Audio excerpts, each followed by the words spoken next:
இந்த பெரிய பெரிய லெஜெண்ட்ஸ் எல்லாத்தையும் வந்து நம்ம பெரிய ஸ்க்ரீனில் பார்த்து பிரமிச்சிருப்போம். எவ்வளோ பெரிய ஆளுங்க, எவ்வளோ சம்பாதிச்சிருக்காங்க, எவ்வளோ சாதிச்சிருக்காங்க அப்படின்னு சொல்லிட்டு. பட்டு அதை பார்க்குறப்பே வந்து நம்மளுக்கு இன்னொன்று ஆர்வமாக இருக்கிறது என்னென்னா, அவங்க சராசரி மனுஷனா வீட்டில் எப்படி இருப்பாங்க, எல்லாரையும் மதித்து பேசுவாங்களா, அவங்க பசங்கள்ட்டலாம் விளையாடுவாங்களா, அப்படின்னு சொல்லிட்டு நம்ம அவங்களோட பர்சனல் லைஃப்பில் எப்படி இருப்பாங்க அப்படின்னு தெரிஞ்சுக்கணும் ரொம்ப ஆர்வமாக இருப்போம். ஆனால் அந்த அந்த பர்சனல் லைஃப்பை பற்றியான இன்ஃபர்மேஷன் அதை லீக் ஆகிக்கிறப்ப அதை கேட்குறப்ப நம்ம எதிர்பார்த்த மாதிரியே இருக்காது. ஸ்க்ரீனில் அவங்க எப்படி காமிச்சாங்களோ அந்த மாதிரி இல்லாமல் ஆப்போசிட்டாக இருக்கும். என்னடா அது இவங்க எப்படி நினச்சோம், இவங்க எப்படி இருக்கிறாங்க அப்படின்னு சொல்லிட்டு. பட் அவங்க அப்படி இருக்கிறதுக்கும் ஒரு காரணம் இருக்குது. அண்ட் ஸோ அதை பற்றி நம்ம பார்ப்போம். வெல்கம் டு ஆஸ்ட்ரகுலன். Thank you for all the eleven support. வீடியோஸ்லாம் உங்களுக்கு பிடிச்சிருந்துச்சு அப்படின்னா மறக்காம சேனலை ஃபாலோ பண்ணுங்கள். அண்ட் 2 விஷயம். ஒன்று வந்து நம்மளோட பிஸ்னஸ் மென்டார்ஷிப்பில் ஒரு 60-70 பேர் இருக்கிறோம்.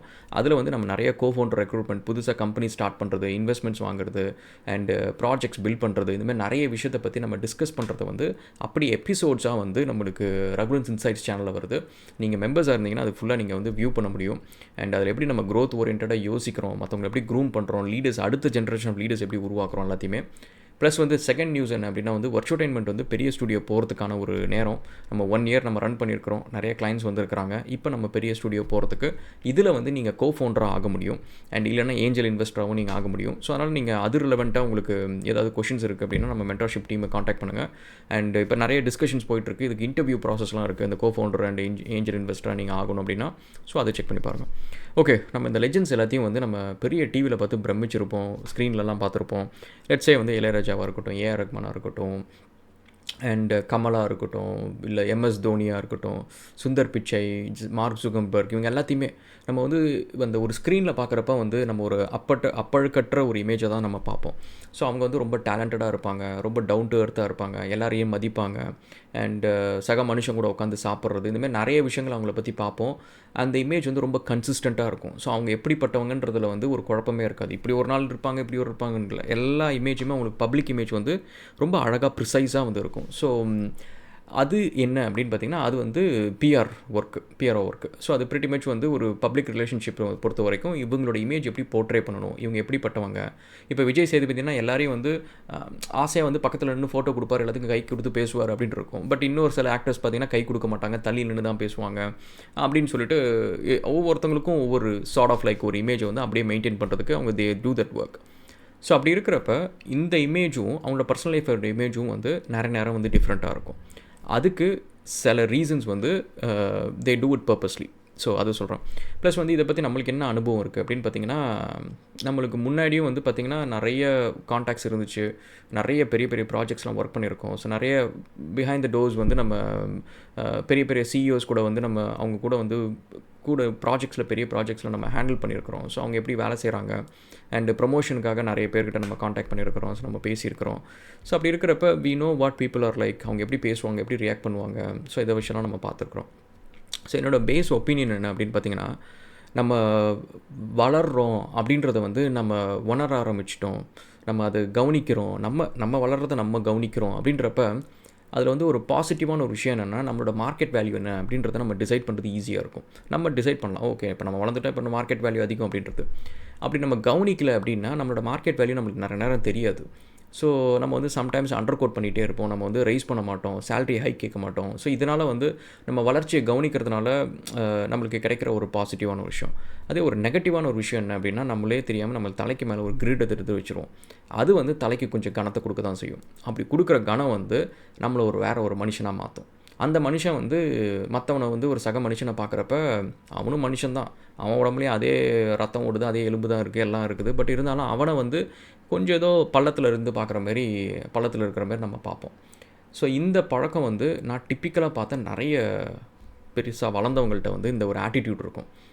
அந்த ஆட்டிடியூட்டில் வந்து அவங்க வந்து பெரிய ஆளுன்றதை விட அந்த பெரிய ஆளுன்ற அந்த உயரம் இன்னும் கொஞ்சம் பெருசாக தெரியணுன்றதுக்காக மற்றவங்களை வந்து கொஞ்சம் கீழே வச்சு பார்ப்பாங்க. ஸோ இது வந்து கொஞ்சம் நார்சிசிஸ்டான பிஹேவியரும் இருக்கும். ஸோ அவங்க வந்து ரொம்ப அவங்கள சென்ட்ரிக்காக அவங்க வச்சுப்பாங்க. ஸோ அவங்க ரொம்ப முக்கியமானவங்க, இந்த உலகம் அவங்க இல்லைனா இயங்காது அப்படின்ற மாதிரிலாம் வந்து ரியலாகவே வந்து தே ஹேவ் தட் கொஞ்சம் சென்ட்ரிக்கான ஒரு தாட்ஸ் கொஞ்சம் இருக்கும். அண்டு ஸோ இதனால் வந்து என்னென்னா, அவங்க நெகட்டிவாக செய்கிற விஷயங்கள் என்னென்னா, அவங்க வளர்கிறது மட்டும் இல்லாமல் அவங்க கூட யாராவது அவங்க இடத்த எடுத்துக்கணும்னு நினைக்கிறாங்க அப்படின்னா அதை வந்து அவங்களுக்கு பிடிக்காது. அதுக்காக வந்து சாபட்டாஜ் பண்ணுறது, அதுக்காக ஒரு ஜெலசி இதெல்லாமே வந்து அவங்களுக்கு இருக்கும். ஸோ இதெல்லாம் வந்து டிப்பிக்கலாக பார்த்தா ஒரு ஒரு ஸ்மால் மைண்டட் க்ரோத் பீப்புளை நம்ம வந்து இந்த மாதிரி விஷயங்கள் ஆட்டிடியூட்ஸ் இதெல்லாம் நம்ம பார்க்க முடியும். சரி, இதை தூக்கி ஓரமாக வச்சுருவோம். மற்றபடி வந்து அவங்கள வந்து நம்ம ஸ்க்ரீனில் பார்க்குறப்ப அவங்க ஒரு இமேஜ் கொடுக்குறாங்க. பட் பர்சனல் லைஃப்பில் எப்படி இருப்பாங்க அப்படின்னு சொல்லிட்டு உத்து பார்க்குறப்ப நிறைய நேரம் வந்து நம்ம கேள்விப்படுற நியூஸ் வந்து பர்சனல் லைஃப்பில் வந்து அப்படியே ஆப்போசிட்டாக இருக்கிற மாதிரி இருக்கும். அது ஸ்க்ரீனில் வந்து ரொம்ப வந்து இலகன மனசோட இருப்பாங்க, எல்லாருக்கும் உதவி பண்ணுவாங்க, சக மனுஷனை வந்து ஈக்குவலாக ட்ரீட் பண்ணுவாங்க அப்படின்ற மாதிரிலாம் இருக்கும். ஆனால் ரியல் லைஃப்பில் வந்து அப்படியே ஆப்போசிட்டாக இருக்கும். எக்ஸாம்பிள் சொல்லணும் அப்படின்னா வந்து யுவன் சங்கர் ராஜாவோட ஒரு இன்டர்வியூ. ஆக்சுவலி வந்து இது வந்து யாரையும் வந்து இவங்களை திட்டணும் அவங்கள திட்டணும் அப்படின்லாம் கிடையாது. இட்ஸ் ஜஸ்ட் நம்ம வளர்றப்ப வந்து ஏன் ஒருத்தங்க இப்படி வந்து பண்ணுறாங்க அப்படின்றது என்னோட அப்சர்வேஷனை நான் சொல்கிற ஒரு விஷயம் தான். யுவன் சங்கர் ராஜா வந்து ஒரு இன்டர்வியூவில் வந்து சொல்லியிருப்பார், அப்பா வந்து வீட்லேயும் லெஜெண்ட் தான். இளையராஜாவை பற்றி சொல்கிறப்ப வந்து அப்பா வந்து வீட்லேயும் லெஜெண்ட் தான் அப்படின்வார். ஆக்சுவலி இந்த விஷயத்தை வந்து நம்ம ரொம்ப உன்னிப்பாக கவனிக்கணும். நம்ம வந்து நிறைய பேர் வந்து எப்படி கவனிப்போம்னா, இளையராஜா வந்து பப்ளிக்காக வந்து பேசுகிறப்ப வந்து கொஞ்சம் அரகண்ட்டாக பேசுகிறாரு அப்படின்னு சொல்லிட்டு இந்த தலகணம் இப்படிலாம் சொல்லிட்டு அவரை பற்றியான ஒரு கமெண்ட் எல்லாமே இருக்கும். அது ஒரு பக்கம் இருக்கட்டும். பட் இன் ஜென்ரல் வந்து வீட்டில் வந்து அவர் லெஜெண்டாக பிஹேவ் பண்ணுறாருன்னா அதுக்கு என்ன அர்த்தம் அப்படின்னா, வீட்லேயும் வந்து அவர் இளையராஜா தான். இன் சென்ஸ் வந்து அவர் ஒரு அப்பாவாக அங்கே இருக்க மாட்டார். அப்பாவாக இருந்தாலுமே ஒரு லிமிட் வரைக்கும் தான் அந்த அப்பான்றது ஒரு இது. ஸோ அதை தாண்டி வந்து விளையாட்டாக பேசுகிறது அது கூட விட மாட்டாங்க. பட் இது நம்ம யோசிக்கிறப்ப வந்து என்னடா இவ்வளோ பெரிய ஆள் வந்து சொந்த பசங்கள்கிட்ட வந்து இப்படி இருக்கிறாங்களே அப்படின்றதுக்கு இதை நான் வந்து ஒரு இடம் இல்லை, நிறைய பெரிய பெரிய ஜென்ரல் மேனேஜர்ஸு, சிஇஓஸு அவங்க வீட்டுக்கு இப்போ இங்கே ஆஸ்திரேலியா வந்த புதுசில் வந்து ஒரு பெரிய பணக்காரர், அவர் வந்து நிறைய கார் டீலர்ஷிப்லாம் வச்சுருக்க பெரிய கோடீஸ்வரர். அவர் வந்து அவரோட வீட்டுக்கு போகிறப்ப அவர் கம்ப்ளீட்டாக டிஃப்ரெண்ட் பர்சனாக இருக்கார். இங்கே ஆஃபீஸில் கூட வந்து எங்கிட்ட கொஞ்சம் சகஜமாக பேசுவார், நார்மலாக பேசிகிட்டு இருப்பார். ஆனால் அதிலே ஒரு சில ஸ்டாஃப் கிட்ட வந்து அந்தமாரி வந்து ஃப்ரெண்ட்லியாக பேசவே மாட்டார். இத்தனைக்கும் அவங்களாம் எனக்கு முன்னாலேருந்து இருக்கிறாங்க. அவர் வெள்ளைக்காரர், அந்த ஆஃபீஸில் வேலை செய்கிறவங்க வெள்ளைக்காரர், நான் இந்தியன். இத்தனைக்கும் என்கிட்ட நல்லா சகஜமாக பேசுவார், பட் அவங்கள்ட்ட பேச மாட்டார். அண்டு வீட்டுக்கு போனால் வீட்லேயுமே அவங்க சொந்த பொண்ணு, சொந்த பையன் அவங்கக்கிட்டக்கே வந்து ரொம்ப சகஜமாக பேச மாட்டார். நான் கூட வந்து நார்மலாக எல்லாருக்கிட்டையும் பேசிகிட்டு இருப்பேன். பட் அவர் வந்து கொஞ்சம் அப்படியே மெனுக்காக ஜென்டிலாக அப்படி தான் பேசுவார் தவிர ஒரு கோசியாக கம்ஃபர்டபுளாக நம்ம வீட்டில் தானே இருக்கிறோம், என்ன வேணாலும் பேசலாம் அப்படின்ற மாரி ஒரு கம்ஃபர்ட்டாக பேசவே மாட்டார். எனக்கு வந்து அவர் கூட வந்து அந்த ட்ராவல் பண்ணுற டைம் இருந்துச்சு. ஸோ அப்போ வந்து கேட்குறப்ப, ஏன் வந்து நீங்கள் உங்கள் வீட்டில் வந்து எப்போவுமே இப்படி தான் இருப்பீங்களா அப்படின்றலாம் கேட்குறப்ப, அப்போ அவர்கிட்ட சொன்ன ஒரு விஷயம் என்னன்னு வச்சுக்கோங்களேன். அதாவது வீட்டில் உன்னோட இமேஜ் வந்து சம்டைம்ஸ் வந்து நீ ரொம்ப பெரிய ஆள் ஆகணும்னு நினைக்கிற அப்படின்னா வீட்டில் உன்னோட இமேஜை வந்து நீ எப்பவும் பாதுகாத்துக்கோ. ஏன்னா வீட்டில் தான் வந்து ஃபஸ்ட்டு உன் இமேஜை வந்து உடைப்பாங்க. உன்னோட கான்ஃபிடென்ஸை உடைக்கிறது வந்து ஃபஸ்ட்டு வீடு தான். ஏன்னா வெளியில் வந்து யாரோ ஒருத்தன் சொல்கிறான் அப்படின்னா நீ ஈஸியாக வந்து ஜட்ஜ் பண்ணிவிடுவேன். அவனுக்கு அவனை பற்றி என்ன தெரியும், அவன் சும்மா உன்னை கொஞ்ச நேரம் பார்க்குறான், அதை வச்சு அவன் சொல்கிறதெல்லாம் நம்ம நம்ப மாட்டோம். ஆனால் வீட்டில் இருக்கிறவங்க நம்மளை பல வருஷம் நம்ம பார்க்குறாங்க, நம்மளை வந்து கிட்டத்தட்ட A to Z அவங்களுக்கு தெரியும். அப்படி இருக்கிறவங்க ஒன்று சொல்கிறப்ப அது உனக்குள்ளார இருக்கிற ஒரு சின்ன ஹீரோ இருக்கான்ல, அவனை அஃபெக்ட் பண்ணும். வெளியில் ஒருத்தன் திட்டுறப்ப உன்னை அதை அஃபெக்டே பண்ணாது, நீ திரும்ப திட்டுவே, அதோட முடிஞ்சு போச்சு, அவன் யாரோ ஒருத்தன் அப்படின்ட்டு போயிடலாம். ஆனால் வீட்டில் இருக்கிறவங்கள அப்படி யாரோ ஒருத்தன் போக முடியாது. They are very close to you. அவங்க க்ளோஸாக இருக்கிறப்ப அவங்க நீ விலகியும் விட முடியாது, அவங்க நீ ஸ்டாப்பும் பண்ண முடியாது, திட்டவும் முடியாது. அவங்க நீ அவங்க வந்து ஒன்று சொல்கிறது வந்து நீ ரியாக்ட் பண்ணாலும் திரும்ப அதை யூஸ் பண்ணுவாங்க. அதே சமயத்தில் வந்து அதை நீ சொல்லாத, இதே அப்படி பண்ணுற அப்படின்னு சொல்லிட்டு நம்ம அவங்களை நிறுத்தவும் முடியாது. அதுக்கப்புறம் அவங்க அதிகமாகவும் பண்ணுவாங்க. ஸோ அதனால் வீட்டில் வந்து சில நேரம் வந்து if you want to become a very big personality அப்படின்றப்ப வந்து வீட்டில் உங்களோட இமேஜ் வந்து ரொம்ப பாதுகாத்துக்கோ அப்படின்வாங்க. இதை நான் வந்து இன்னொரு வெர்ஷனாக நான் வந்து சொல்கிறேன். ஸோ நான் வந்து கோயம்புத்தூரில் வந்து ஒரு ஸ்பீச் ஒன்று கொடுத்தேன். பேரண்ட்ஸ் அண்டு டீச்சர்ஸ் ஒரு 300 பேரண்ட்ஸ் வந்திருந்தாங்க. ஸோ அப்போ வந்து நான் அந்த தாய்மார்கள் எல்லாம் உட்காந்துருந்தாங்க ஒரு பக்கம். அவங்கள்ட்ட கேட்டேன், இந்தமாரி யார் யாரெல்லாம் வந்து அவங்களோட புள்ள வந்து அடுத்த சுந்தர் பிச்சை ஆகணும், அடுத்த எலான் மஸ்க் ஆகணும் அப்படின்னு சொல்லிட்டு யார் யாரெல்லாம் ஆசைப்பட்றீங்க அப்படின்னு கேட்டோன்னே அங்கே இருக்கிற எல்லா தாய்மார்களும் வந்து கை தூக்குனாங்க. சரி, ஓகே, கைத்தை இறக்கிடுங்க அப்படின்னு சொல்லிட்டு யார் யாரெல்லாம் வந்து அவங்களோட புருஷன்மார் வந்து எலான் மஸ்க் ஆகணும், பெரிய சக்ஸஸ்ஃபுல்லான ஒரு ஆண்டர்ப்ரனர் ஆகணும், பெரிய பணக்காரன் ஆகணும் அப்படின்னு நினைக்கிறீங்க அப்படின்னு சொல்லிட்டு கையை தூக்குங்க அப்படின்னா பாதி பேர் கூட கை தூக்கல, கால்வாசி பேர் கூட கை தூக்கல. ஸோ அப்போ இந்த ஒரு விஷயம் என்ன ஆகுது அப்படின்னு பார்த்தீங்கன்னா, ஜென்ரலாகவே தாய்மார்கள் வந்து பிள்ளைங்களை வந்து அவங்க பக்கம் வச்சுக்கணும் அப்படின்றதுக்காக ஒரு பக்கம் வந்து ஹஸ்பண்டை வந்து இந்த கிண்டல் பண்ணுறது, கேலி பண்ணுறது, மட்டப்படுத்துறது, இதெல்லாம் வந்து கேஷுவலாக நடக்கும். அந்த பட்ட பேர் வைக்கிறது, மட்டப்படுத்துறது, இது சம்டைம்ஸ் ஹஸ்பண்டும் ஒய்ஃபை பண்ணுவாங்க, ஒய்ஃபும் ஹஸ்பண்டை பண்ணுவாங்க. பட் ஒய்ஃப் வந்து இது ரொம்ப ரிலீஜியஸாக பண்ணுவாங்க. ஸோ அப்பாவை பற்றி கோல் முட்டுறது, அப்பா வந்து அப்படி சரியில்லை, இப்படி சரியில்லை. அதாவது பிள்ளைங்களை பொறுத்த வரைக்கும் பிறந்து வளர்கிறப்ப அவங்க அப்பா தான் ஃபஸ்ட்டு ஹீரோ. அவங்க அப்பா அந்த ஹீரோ ஜெயிச்சார் அப்படின்னா அந்த புள்ள ஜெயிக்கிறதுக்கான சான்ஸ் ரொம்ப ஈஸி. ஏன்னா அவங்க அப்பாவை பார்த்து இன்ஸ்பயர் ஆகிறவன், அவங்க அப்பா கஷ்டப்பட்டு உழைச்சி மேலே வராரு அப்படின்றத பார்த்து இன்ஸ்பயர் ஆகிட்டானா அவனும் அதேமாதிரி உழைச்சி மேலே வரதுக்கான எய்ம் தான் வச்சுருப்பான். அதே அவங்க அப்பா வந்து ஒரு இந்த இமேஜை வந்து கெடுத்தாச்சு, பிள்ளைக்கு வந்து அப்பா மேலே ஒரு மரியாதை இல்லை, ஒரு பயம் இல்லை அப்படின்றப்ப அந்த அந்த ஹீரோ இமேஜை நீங்கள் தூக்கி போட்டிங்கன்னு வச்சுக்கோங்க, அவனுக்கான ஒரு காட் ரெயில் இருக்காது, அவனுக்கான ஒரு படிக்கட்டு அங்கே இருக்காது. அவன் வந்து அந்த படிக்கட்டை வேற எங்கேயாவது போய் தேடிட்டு இருப்பான். அந்த படிக்கட்டு அவனுக்கு கிட்டக்க இருக்காது, தூரத்தில் தெரியும். கண்ணுக்கு முன்னாடி இருக்கிற ஒரு நல்ல படிக்கட்டை விட்டுட்டு தூரத்தில் ஒரு ஏணி இருக்கும், அந்த ஏணி வந்து தொட்டு கூட பார்க்க முடியாது. அதை பார்த்துட்டு அதேமாரி நீ ஒரு ஏணி செஞ்சு ஏறணும் அப்படின்றது எவ்வளோ கஷ்டம். அதே அப்பா ஒரு ஏணி செஞ்சு வச்சுருக்கிறாரு, அதில் ஏறி போகிறது எவ்வளோ ஈஸி. ஸோ அம்மாக்கள் என்னென்னா இந்த ஒரு விஷயத்தை வந்து ரிலீஜியஸாக எல்லார் வீட்லேயும் நடக்கும். அப்பா தப்பு பண்ணியிருப்பாங்க, அம்மாவும் தப்பு பண்ணியிருப்பாங்க, மனுஷங்கன்னா எல்லோரும் தப்பு பண்ணுவாங்க. ஆனால் முக்கால்வாசி வந்து இந்த ஜாட மாடையாக வந்து அப்பாவை வந்து ஒரு மாதிரி இன்சல்ட் பண்ணுறது, அவரோட பசங்களுக்கு வந்து அவர் மேலே இருக்கிற மரியாதையை வந்து குறைக்கிறதுன்றதுல வந்து அம்மா ரொம்ப தெளிவாக அந்த வேலையை செய்வாங்க. பிள்ளைங்களை நம்ம கிட்டக்கே வச்சுக்கணும், அப்பா கிட்ட ஒட்டக்கூடாது அப்படின்றதுக்காக இந்த விஷயத்தை செய்வாங்க. இதில் அவங்க இழக்கிறது என்ன அப்படின்னா, அந்த பிள்ளைங்க சாதிக்கணுன்ற ஒரு சான்ஸை வந்து நிறைய நேரம் இழந்துருவாங்க. ஸோ இந்த ஒரு ரீசனுக்காக தான் வந்து இந்த பெரிய பெரிய லெஜெண்ட்ஸ் எல்லாருமே வந்து வீட்டில் வந்து விளையாட்டுக்கு நிஜமாலுமே பேச மாட்டாங்க. சம்டைம்ஸ் வந்து நானுமே வந்து என் பசங்கள்கிட்ட விளையாடுவேன், எல்லாம் பண்ணுவேன். ஆனால் ஒரு சில ஏரியாஸில் வந்து போகிற மாரி தெரிஞ்சிச்சு அப்படின்னா ஐ ஸ்டாப். ஸோ அந்த ஸ்டாப்புன்றது வந்து எப்படின்னா, அது வந்து ரொம்ப குயிக்காக நடந்துடும். நம்ம ஏதோ ஒன்று எங்கேயோ போயிட்டே இருப்போம், அவர் நடுவில் ஏதோ ஒன்று உனக்கெல்லாம் என்ன தெரியும், என்ன பண்ணுவேன், நீ எல்லாம் என்ன பண்ணுவேன், சும்மா ஏதோ பண்ணிகிட்ருக்குற, இதெல்லாம் வந்து ஒன்றும் வழங்காது, இதெல்லாம் உருப்படாது அப்படின்ட்டு டக்கு டக்கு டக்கு டக்குன்னு வார்த்தை வந்துடும். ஸோ அதனால் சம்டைம்ஸ் வந்து நீங்கள் பெருசாக அச்சீவ் பண்ணணும்னு நினைக்கிறப்ப எஸ்பெஷலி கூட இருக்கவங்கள வந்து நீங்கள் கண்டிஷன் பண்ணி ட்ரெயின் பண்ணி வைக்க வேண்டியது அப்படின்றது ரொம்ப ரொம்ப இம்பார்ட்டண்ட்டான ஒரு விஷயம். அது பண்ணல அப்படின்னா அவங்க உங்களோட விஷனை ப்ளர் பண்ணுறது ரொம்ப ஈஸி. அதாவது தூரத்தில் யாரோ ஒருத்தன் அங்கே சொல்கிறேன் இங்கே சொல்கிறவங்களாம் வந்து சொல்லி உங்கள் வாழ்க்கையை வந்து சேஞ்ச் பண்ண முடியாது, நீங்கள் போன்ற நோக்கத்தில் வந்து உங்களை வந்து குழப்ப முடியாது. ஆனால் கூட இருக்கிறவங்க ரொம்ப ஈஸியாக குழப்ப முடியும். கூட இருக்கிறவங்க வந்து எமோஷ்னலாக உங்களை வந்து நிறைய இடத்துல வந்து பிளாக்கேஜ் கொடுக்க முடியும். ஸோ உங்களை வளர விடாமல் தடுக்க முடியும். ஸோ நிறைய விஷயத்தில் வந்து they have the power to do it. So அப்படி இருக்கிறப்ப you have to play a very cautious game. லைஃப்பில் நீங்கள் ஜெயிக்கணும் அப்படின்றப்ப நம்ம வந்து எல்லா கூழுக்கும் கூழுக்கு ஆசை மீசைக்கு ஆசை அப்படின்னா நம்ம ஜெயிக்கவே முடியாது. ஸோ அதனால் நம்ம பெருசாக ஜெயிக்கணுன்றப்ப வந்து நீங்கள் ஏதோ ஒரு சில இடத்துல வந்து you have to do a sacrifice.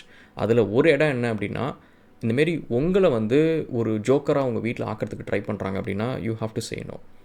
And அது சொல்கிறதுனால வந்து நீங்கள் கொஞ்சம் ரிசர்வ்டான நீங்கள் ஒரு ஆளுன்னு உங்களை கன்சிடர் பண்ணுறாங்க, நீங்கள் சரியாக பேசலைன்னு சொல்கிறாங்க, நீங்கள் வந்து அன்பா இல்லைன்னு சொல்கிறாங்க அப்படின்னா ஸோ பி இட். ஏன்னா நம்மளை அவமானப்படுத்தி தான் நம்ம வந்து அவங்க வந்து நம்ம அன்பை நம்ம காட்டணும், நம்மளோட அந்யூன்யத்தை காட்டுறதுக்கு வந்து நான் என்னோடய தன்மானத்தை இழக்கணும் அப்படின்னா அப்படிலாம் தேவையில்லை. ஓகேவா? ஸோ இந்த உலகத்தில் வந்து நான் பர்சனலாக சொல்கிற ஒரு விஷயம் என்னென்னா, எப்போவுமே என்னோடய வீடியோஸில் சொல்கிறது என்னென்னா, you are alone in this journey. இன்றைக்கி நீங்கள் நினைக்கலாம் எனக்கு வந்து உயிருக்கு உயிராக இவங்க இருக்கிறாங்க, எனக்கு அவங்க இருக்கிறாங்க, இப்படி இருக்குது அப்படி இருக்குன்ட்டு. Trust me guys, you haven't scene the worst in your life. நீங்கள் ஒஸ்ட்டை நீங்கள் பார்க்குறப்ப அந்த ஒஸ்ட்டை நீங்கள் அவங்களுக்கு கொஞ்சம் காமிச்சிங்க அப்படின்னா முக்கால்வாசி பேர் போயிடுவாங்க. ஸோ அதனால் நீங்கள் நல்ல லைஃப்பில் இருக்கிறப்ப வந்து எனக்கு அவங்க உயிர் இவங்க உயிர் அப்படின்றதெல்லாம் வந்து ரொம்ப சொல்கிறது ஈஸி. ஏன்னா நிறைய பேர் ஈஸியாக கிடைப்பாங்க அந்த நேரத்தில். நீங்கள் லைஃப்பில் பாட்டம் மோஸ்ட் பிளேஸில் போகிறப்போ உங்களை சுற்றி எத்தனை பேர் இருக்கிறாங்கன்னு பாருங்கள். ஸோ அது ஒன்று. நெக்ஸ்ட்டு வந்து இலன் டிஜெனர் அப்படின்னு சொல்லிட்டு ஒரு டிவி ஹோஸ்ட். அண்ட் அவங்க தான் இந்த எப்ஸ்டீன் ஃபைல்ஸ்லாம் மாட்டின ஒரு கேஸ் தான் அந்த அம்மா. அவங்கள பற்றி சொல்கிறப்பையும் அதேமாதிரி நிறைய டிவி ஹோஸ்ட்டை பற்றி சொல்கிறப்பையும் வந்து அவங்க சொல்கிற விஷயம் என்னென்னா, கண்ணை பார்த்து பேசக்கூடாது, ஸ்டாஃப் எல்லாம் ஒர்க் பண்ணுறவங்களாம் கண்ணை பார்த்து பேசக்கூடாது, சிரிக்கக்கூடாது, அவங்களுக்கு நேராக முன்னாடி வரக்கூடாது, இப்படின்ற மாதிரி ஒரு ரூல்ஸ் எல்லாம் பயங்கரமாக இருக்கும் அப்படின்னு சொல்லிட்டு. இது வந்து அவங்க மட்டும் கிடையாது, நிறைய செலிப்ரிட்டிஸ் இதை போடுவாங்க, இந்தமாரி ரூல்ஸ்லாம் வச்சுருப்பாங்க. அது வந்து ஒரு பக்கம் வந்து இந்த டிவா இமேஜ் க்ரியேட் பண்ணுறதுக்கு. ஆக்சுவலி இந்த டிவா இமேஜ் க்ரியேட் பண்ணுறதுன்றது பார்த்திங்களா, இது வந்து நான் வேணான்னு சொன்னால் கூட எனக்கே இது நடந்துச்சு. ஸோ நான் அந்தமாரி இந்த பெரிய ஈவெண்ட்ஸ்லாம் போகிறப்ப வந்து நான் இறங்கி நான் பாட்டுக்கு நடந்து உள்ளார வந்துட்டேன். ஆனால் அந்த ஈவெண்ட் கண்டக்ட் பண்ணுறவங்க என்ன சொன்னாங்கன்னா, ராகுல் நீங்கள் என்ன இப்படி வந்துட்டீங்க, இப்படி வந்துட்டிங்கன்னா மதிக்க மாட்டாங்க உங்களை, நீங்கள் இவ்வளோ டவுன் டு எர்த்தெல்லாம் இருக்காதீங்க, நீங்கள் எல்லாருக்கிட்டையும் போய் பேசாதீங்க, யாராக இருந்தாலும் அவங்களே வந்து பேசட்டும்னு சொல்லிவிட்டு நான் ஹாலுக்கே வந்துட்டேன். என்னை வந்து திரும்ப கூட்டிகிட்டு கொண்டு போய் ஒரு ஆள் தனியாக கூட்டிகிட்டு கொண்டு போய் என்ட்ரன்ஸில் வச்சுட்டு எனக்கு ஒரு ரெட் கார்பெட்டை போட்டு காரில் வந்து சவுண்டெல்லாம் வச்சு கூப்பிட்டு வந்தாங்க.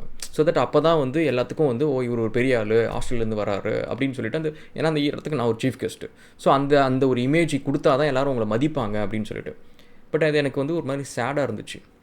அதாவது என்னை மதிக்கிறதுன்றது வந்து it should be based on நான் நல்லவனா கெட்டவனா, நான் வந்து லைஃப்பில் அச்சீவ் பண்ணியிருக்கேன், கஷ்டப்பட்டு உழைச்சிருக்கிறேன், லைஃப்பில் முன்னேறி இருக்கிறேன் அப்படின்றது தான் இருக்கணுமே தவிர பந்தா பண்ணுறதுல இருக்கக்கூடாதுல்ல. அது வந்து எப்படின்னா, எனக்கு அது வந்து ஃபஸ்ட் எக்ஸ்பீரியன்ஸ் அந்த மாதிரி. அதுமாரி நிறைய காலேஜஸில் அந்தமாரி இருக்கும். ஒரு பில்டப் குடுப்பாங்க. சுற்றி ஆளுங்கன்ட்டு அப்படியே போகிற வரப்பெல்லாம் பேசுறது. இதெல்லாம் இருக்கும். இந்த பில்டப்லாம் இருக்கும். எனக்கு அது வேணான்னு சொன்னாலும் அதை பண்ணுறவங்க. அது பண்ணால் தான் வந்து உங்களுக்கு அந்த சீஃப் கெஸ்ட்டுன்ற ஒரு இது இருக்கும் அப்படின்னு சொல்லிட்டு அவங்க சொல்லுவாங்க. பட் இதை வந்து சம்டைம்ஸ் வந்து இந்த செலிப்ரிட்டிஸ்லாம் வந்து டிமாண்டே பண்ணுவாங்க. எனக்கு இந்தமாரி க்ரௌட் இருக்கணும், இந்தமாரி அட்மாஸ்பியர் இருக்கணும், ஒரு பேப்பராசிஸ் இருக்கணும் அப்படின்னு சொல்லிட்டு இதெல்லாம் டிமாண்டே பண்ணுவாங்க. ஸோ ஜென்ரலாக வந்து இந்தமாரி லெஜெண்ட்ஸ் எல்லாருமே வந்து வீட்டில் வந்து லெஜெண்டாக இருக்கிறதுக்கான காரணம் வந்து இல்லைனா அவங்க ஒரு லெஜெண்டாகவே ஆகியிருக்க முடியாது. வீட்டில் இருக்கிறவங்களே அவங்களோட கான்ஃபிடென்ஸை உடச்சிருப்பாங்க. அவங்கள வந்து நீ எதுக்கும் லாய்க்கு இல்லாதவன்றதை வந்து உங்களை நம்ப வச்சுருப்பாங்க, உங்களை ஜோக்கர் ஆக்கியிருப்பாங்க. இந்தமாதிரி நிறைய சினாரியோஸ்க்கு வந்து இடம் விட்டுருக்கும். ஸோ அதனால தான் நான் பார்த்த வரைக்குமே நிறைய பெரிய பெரிய ஆளுங்களாக இருக்கட்டும், பெருசாக லைஃப்பில் சாதித்தவங்களாக இருக்கட்டும், அவங்களாம் வந்து வீட்டில் வந்து பார்த்திங்கன்னா அந்த அளவுக்கு கோஸியாக பேச இடத்துக்கு இடமே கொடுக்க மாட்டாங்க. ஸோ அசால்ட்டாக வந்து அப்பாவை வந்து கிண்டல் பண்ணுற மாதிரி பிள்ளைங்கள வச்சுக்க மாட்டாங்க. ஒய்ஃப் வந்து அவங்கள ஏதோ குண்டன்னு சொல்கிறது, அது சொல்கிறது, இது சொல்கிறது அப்படின்ற மாதிரிலாம் வந்து they don't allow it. So they don't encourage it. அதுக்காக வந்து அவங்கள லவ் பண்ணல அப்படின்லாம் அர்த்தம் கிடையாது. பட் ஏன்னா அது பண்ணால் அவங்க வளர்கிறதுக்கான சான்சஸ் கம்மியாயிடும்.